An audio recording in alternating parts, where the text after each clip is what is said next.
Alright, We're so recording now. should be recording now. Ooh. Mm-hmm.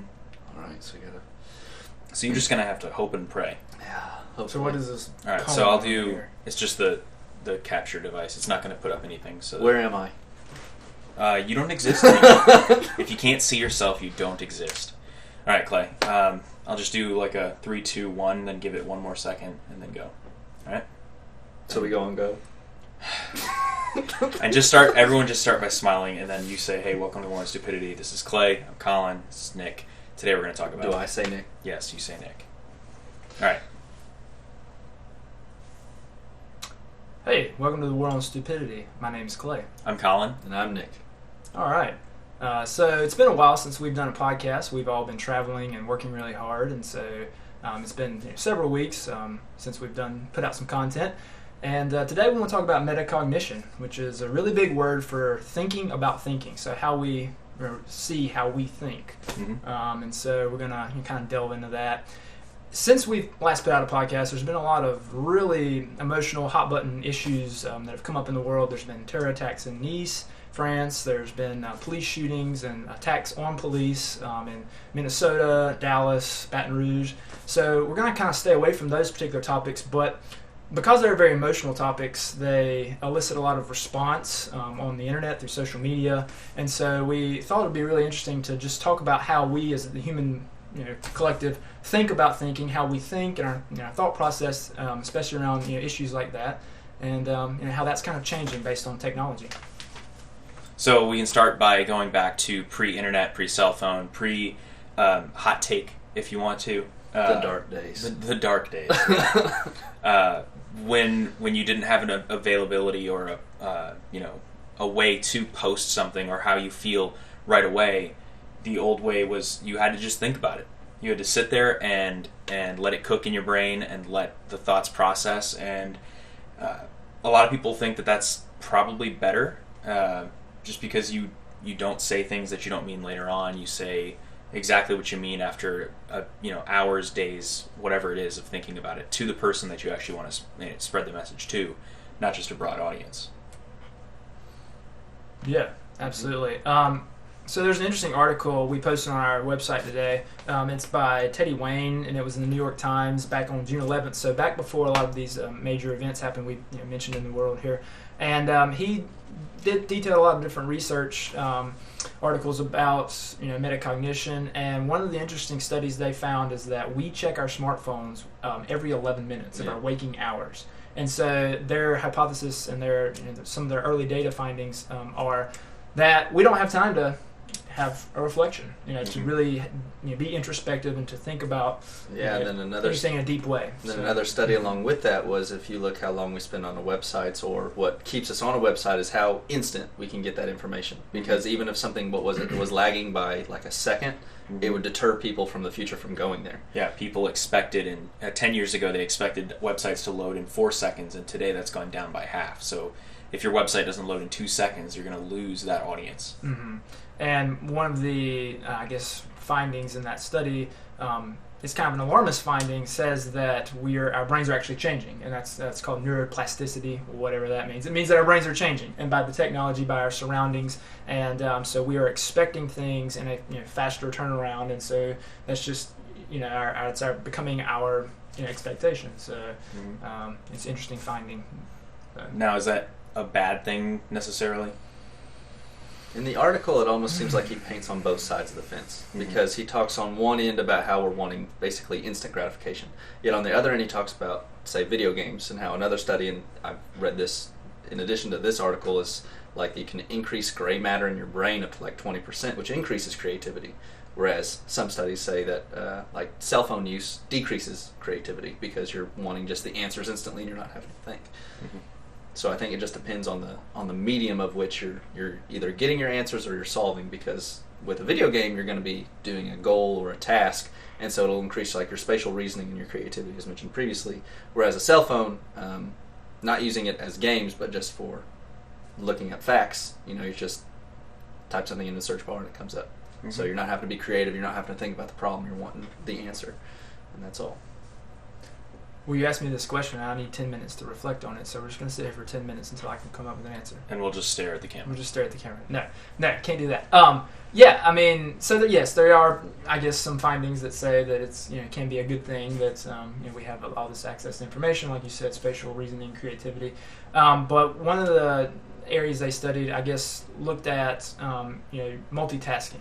And if you are on your phone, you cannot have another thought. We think we can have another thought. We think we can multitask. We think we can, be thinking about something complex while surfing the web, but we absolutely cannot.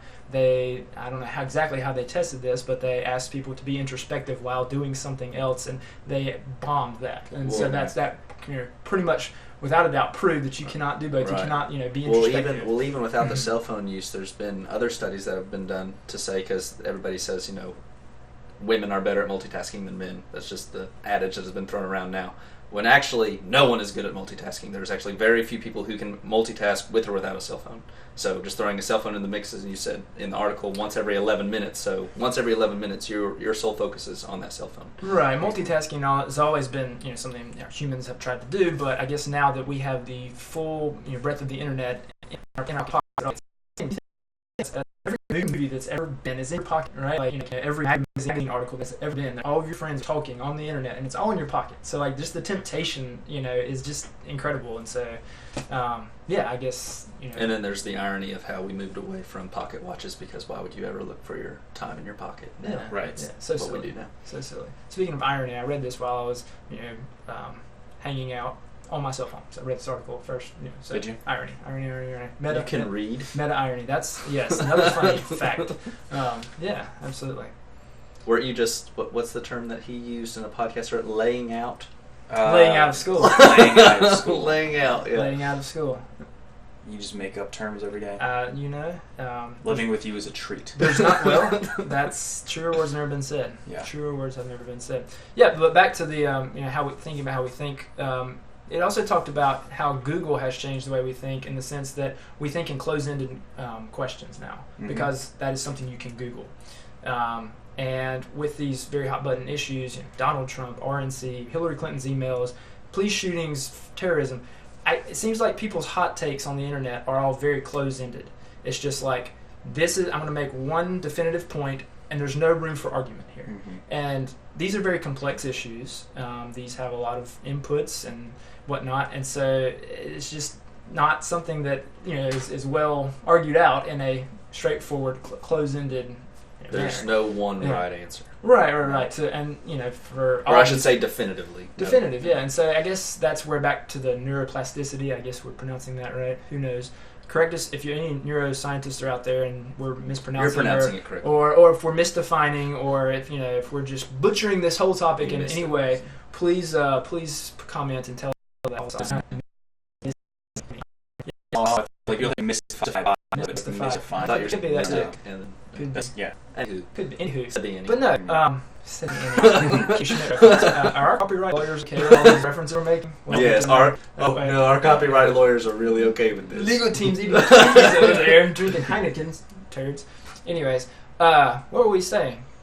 You were talking about neuroplasticity and if we were pronouncing it correctly. Yeah, well, no, okay. So back to Google. A little further back. If we only think in closed-ended manner, then that's going to change the way we think. If we think in a Google way, then that's all we're going to think. And that's where people argue with these closed-minded hot takes, and they just butt heads because there's no room to come together. Right, and I don't doubt that. But to me, it's always about how you use the technology. So the technology advancing, like now they have they have the virtual reality sets, and now Google has like a correct me, I'm not up to date on it, but they have like a paintbrush, right, that you can pretty well like start painting your own world that you can like pretty well step into. Do you know any more about that? Yeah, there's a few tools, and I guess they're games, but it's Tilt Brush. Yeah, that's what it was, Tilt Brush. And that's actually not a Google thing. I think that's through the HTC Vive. Okay. But it's still, regardless, it's through a virtual reality headset, and it's a creativity. Creative and spatial reasoning, and all that. That's something that you can expand, and has been shown to increase gray matter, which scientists say increases intelligence. But you can customize what you see in the world. Like, is that what you're saying? It's like this particular Microsoft Paint with right in this particular game, it's your Microsoft eyeballs. Paint in 3D. It's like it's as if you were standing in a completely white box, and you can go in there with a tool, and you can select what the tool is. So your brush size, you can do everything that you can imagine. You can get a paint bucket, you can do anything. And then the way people have seen that they've been using it is through like Pictionary, but virtual reality Pictionary. So it displays on a television what you're drawing, and everyone else has to guess. It's kind of a neat thing. I mean, bringing an old school game to a new media content. Unless you paint like a white room. Yeah, that'd be bad. This is called Snow Ghost. With my artistic ability, that's about where we'd be. Yeah. But anyway, I think it always depends on the user. I mean, you have people. We're sitting here thinking about how we think. I think that's somewhat high end. If you get what you're looking for, I guess. If you're going on and you're basically looking up, things that aren't going to increase creativity or anything like that. You're looking, just for an example, 2 + 2 = 4. Okay, that's all I need to know. No creativity, no thought process, no anything. However, if you're looking at something a little bit more complex, or just looking at tools in order to help you solve the problem in general, as though you're trying to teach yourself, then I think technology has come a long way in that you can bolster your intelligence that way, as well as bolster your creative thinking or creative problem solving. Yeah, I agree. I mean, and then it comes down to the Wikipedia thing when you're talking about find the answer or find the reasoning behind the answer. And Wikipedia has the double-edged sword of you can just find whatever you're looking for on there, but you could also go further and look at all of the links within it, and you could read all of the backstory from all the people that ever interacted with Genghis Khan, or something along those lines, where you have the ability to learn much more than most people are going on and doing. The internet is a very unutilized tool. Yeah, I definitely agree with that. I think that all tools, all technology can be used, good and bad. But with that, I guess if you only are seeking out or less conversation with your friends, with your peers, I think that can be a hindrance. I think that really deep debate comes when you're in a group and talking things out, and that's really hard to do on the internet, even if you're doing it on a forum or whatnot.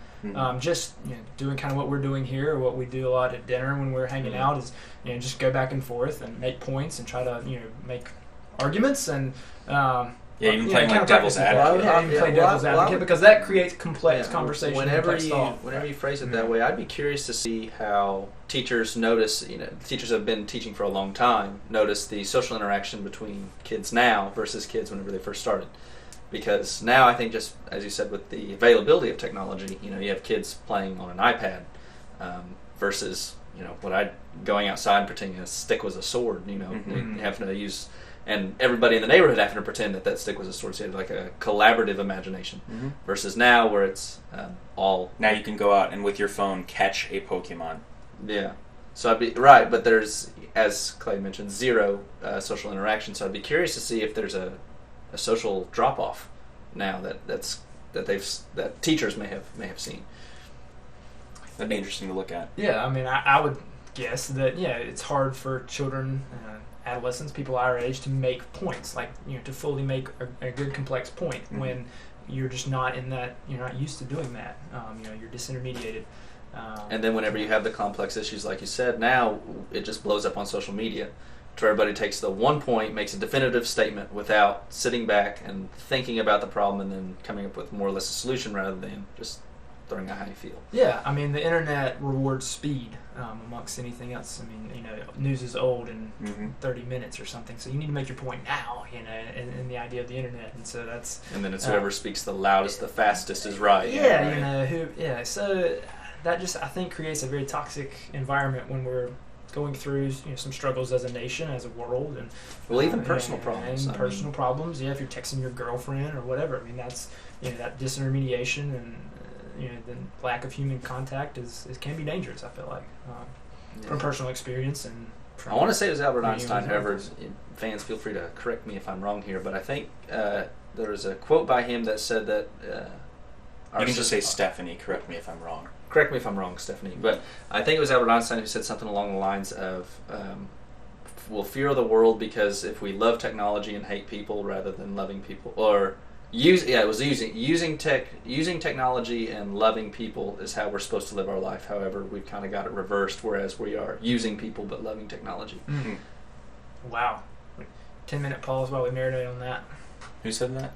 It may have been Steve Jobs. Uh-huh. That might make more sense than Albert Einstein. Maybe. But either way, if no one quoted it, I quoted it. So now it's you. yeah, deep thought. Yeah, it's like Deep Michael thought. Scott. Michael Scott. You miss 100% of the shots you don't take. Wayne Wayne Gretzky. Gretzky. Michael Scott. Semicolon. Yeah. Yeah. Nick Sager. Yeah. Yeah. Yeah. Make me a byline either by Albert Einstein or Steve Jobs or Bill Gates or whoever that is. Yeah, I bet our lawyers are going crazy. Our legal department is. We have a budget legal department there. It's not very good. So, The legal department is actually the 3 raccoons. And yeah, that's right. They're making lasagna for us. They're making lasagna for us. No, we are going to get sued. I'm pretty sure with all the copyright going on here. Or Whatever. If you haven't been sued, Sued for you what? ain't living. We don't have You ain't anything. living if you haven't been sued. Tuna, before you sue us, could you invite us on your show? I'm just going to throw that out there. That'd be better. That would be interesting. Have you heard of the idea of extended adolescence? Like the thought of how we're not maturing as quickly now? Yeah. No, I've never heard of it. I know that. I just put it together. Yeah, I just thought to myself rather than Googled, that maybe it sounds look like at you. Yeah, I know. You're- I'm just We're practicing. fighting stupidity right here in the moment. Yeah, or no, something. but I mean, is it what it sounds like it is? Yeah, By that I mean definition? that's the definition. It's that we're Are they saying 20 that- somethings and we're acting like we're 17 or so, and I don't know. It seems like that kind of can go hand in hand with this, with no reflection. I don't know, this lack of I reflection. think it does. I mean, Yeah. there's a lot of my friends that are growing up and buying houses, and a lot of my friends are getting married, and meanwhile we're sitting here and playing Pokemon Go on our phones, and Not we. I am in the small boat of people not buying a house nor playing Pokemon Go He didn't say he wasn't getting married though, so I think Nick has something to announce later. or married. Just an outlier in every sense. But yeah, I mean, I see that with a lot of my friends, and to somewhat, myself included. I'm 27 and I'm unmarried, which means, I guess in a generation ago that would have been a really big deal. And I feel like as a group we're hanging out and just doing other things. We're distracted a lot by all these fun things in Raleigh and with technology, and it seems like it's kind of drawing it out. I don't know if I would blame technology necessarily on that shift. I would look at it as we become more career-minded and education-minded. Back in the generations beforehand, a lot of people did not go to college. Right after high school, that was all the education they needed to go out and get a job, and basically you married your high school sweetheart and you start a family. Whereas very few people went to college, whereas that's kind of changed as time's gone on. You get more people going to college, getting higher education, then they want to get a better place in your career. And I think just people in general putting more thought into how they were going to spend the rest of their life with their significant other and building a family in the right foundation, rather than maybe beforehand where it could have been also easier economically than it is now. Yeah. I think this is also coming from the standpoint of we are very privileged white males, and what we experience with this is a lot different from the uneducated, Yeah, that's very true. and also the minorities. So, just kind of take this with a grain of salt. But I think that we can speak on behalf of our particular class in the fact that, white males and probably white females are getting married later because they're advancing their careers. Females are having less babies at an early age, and also less babies in general, especially the educated female. Yeah. Yeah. And that's not just a trend here, that's also in Europe. I think it was Denmark, had to come up with a commercial urging their citizens to have children, because there was such a I could be wrong on that one too. It's somewhere in Europe, but Northern Europe, Eastern Europe, Northern Europe. I don't think Eastern Europe has a problem with I don't think so. children. The other way around. Yeah. Yeah. No. The children have a problem with Eastern I Europe. mean, probably. Oh. They come out the womb protesting or something like that. They're more Moldovia. But no, I've read Moldova. Moldova. Well, I thought it was a There's question. Anyways, so no, I've read another study that said that our generation is too lazy to make a bowl of cereal. Like that, we would rather order out. We would rather get on our Grubhub app and push for food or whatever. And I don't know if that maybe plays into a part of not wanting children too, or not wanting to be married. I can kind of see it. I mean, in people that I'm not, I'm in community with, not calling you guys out or anything, but like I feel like I don't have the Grubhub app, but honestly, I was thinking to myself, this is something I'm missing in my life right now. Yeah, push button food delivered to the door. I don't know. It's an interesting study. I think that maybe along with technology is contributing to some of this extended adolescence, but I don't have any data really to back that up. Well, that's all this podcast is no data. We just say things. Yeah, But it's the world okay. hypotheses. It's okay if you say, correct me if I'm wrong. Oh. At what follows, it's okay. Whenever we say something about somebody else, we'll just say supposedly. Yeah, supposedly. Yeah. Supposedly. We haven't confirmed. Our sources have not confirmed, Yeah. but we have rumors. By doing that, we make our lawyers happy as they're munching from their Grubhub app right. in the roof. Very or the chimney or wherever the raccoons are. These people didn't even take the LSAT. I don't know what the LSAT is. People, raccoons, whatever. But we can't speak on the behalf of raccoons. No, we can't. They take offense to that. We started out with metacognition. When we start out with the word metacognition and we end with, we cannot speak for raccoons. Case in point! Case in point. Sorry. I think we are the example Yeah, of extended adolescence. This is just like we're lab rats. Yeah. Mm-hmm. And like such as. All right. Anything else?